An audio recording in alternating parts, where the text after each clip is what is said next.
Baiklah, assalamualaikum warahmatullahi wabarakatuh. Kembali lagi dengan saya Lili. Sekarang saya akan membahas struktur database dari website sistem manajemen laboratorium. Semua data yang digunakan di dalam sistem ini disimpan dalam sebuah database MySQL dengan nama Lab Management.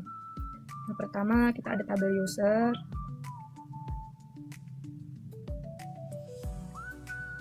user, ada ID, primary key, username, nama login user, email pengguna, password, disimpan dalam bentuk teks, rule-nya ini untuk pilihan admin dan user, create add waktu pendaftaran. Nah, tabel user ini terhubung ke banyak tabel lain sebagai referensi identitas pengguna. Nah, kedua ada tabel lab. Tabel lab ini menyimpan daftar laboratorium yang tersedia. Kolom yang digunakan yaitu ID, nama lab, lokasi, dan deskripsi. Tabel ini digunakan oleh sistem untuk menampilkan pilihan lab saat user ingin melakukan reservasi. Nah, sekarang kita bahas peralatan lab. Nah, tabel ini menyimpan daftar semua alat yang ada di dalam laboratorium termasuk statusnya saat ini. Nah, kolom-kolomnya itu ada ID, ada nama, ada kategori, ada lokasi, ada status. Status itu enum bisa tersedia, dipinjam dan perbaikan, kemudian task maintenance, tanggal terakhir alat dirawat, dan lab ID, menghubungkan alat ke lab tertentu. Tabel ini memiliki foreign key ke tabel lab, artinya satu lab bisa memiliki banyak peralatan. Nah, kemudian kita akan membahas tabel reservasi lab. Tabel ini mencatat semua permintaan pemakaian laboratorium oleh user. Ada ID, ada nama pengguna, ada user ID, lab ID, tanggal, waktu mulai, waktu selesai, keterangan lab, dan status. Status juga berstatus enum, bisa menunggu, disetujui, dan ditolak. Selain itu, terdapat trigger otomatis yang akan membuat entry ke tabel notifikasi setiap kali status reservasi diubah. Nah, kemudian ada tabel reservasi lab. Tabel ini hampir mirip dengan reservasi. Ini tabel reservasi, kita lihat di sini, reservasi peralatan. Tabel ini hampir mirip dengan reservasi lab, tetapi dikhususkan untuk alat.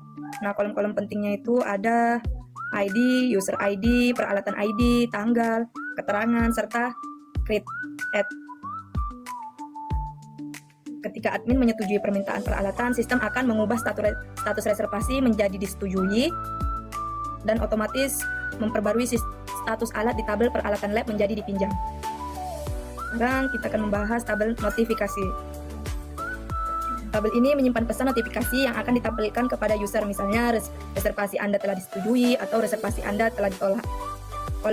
Kolomnya meliputi user ID, relate type. Notifikasi ini dihasilkan secara otomatis oleh trigger saat admin mengubah status reservasi. Nah, tabel pesan sendiri, tabel ini digunakan untuk menyimpan pesan atau laporan kerusakan dari user. Misalnya, user melaporkan kerusakan alat, maka informasi tersebut masuk ke dalam tabel ini. Kolom ini mencakup ID, nama, email, subjek, pesan, foto, waktu kirim, dan status. Nah, relasinya, ini ada relasi antar tabel. User digunakan di reservasi lab, user ID, reservasi peralatan, user ID, dan notifikasi user. Nah, lab ID digunakan pada peralatan lab ID dan reservasi lab. Peralatan lab ID digunakan di reservasi peralatan ID. Jadi, dengan struktur database seperti ini, sistem mampu menyimpan data pengguna dan peminjaman secara terpisah, melacak semua aktivitas reservasi dan notifikasi, menjaga integritas data antar tabel dengan relasi yang jelas, otomatisasi pengiriman notifikasi saat status reservasi berubah. Nah, di video selanjutnya saya akan menjelaskan bagaimana data-data divisualisasikan di halaman admin dalam bentuk laporan dan grafik, serta bagaimana sistem ini bisa diekspor untuk dicetak. Sekian dulu video saya. Wabillahi taufiq wal hidayah. Assalamualaikum warahmatullahi wabarakatuh.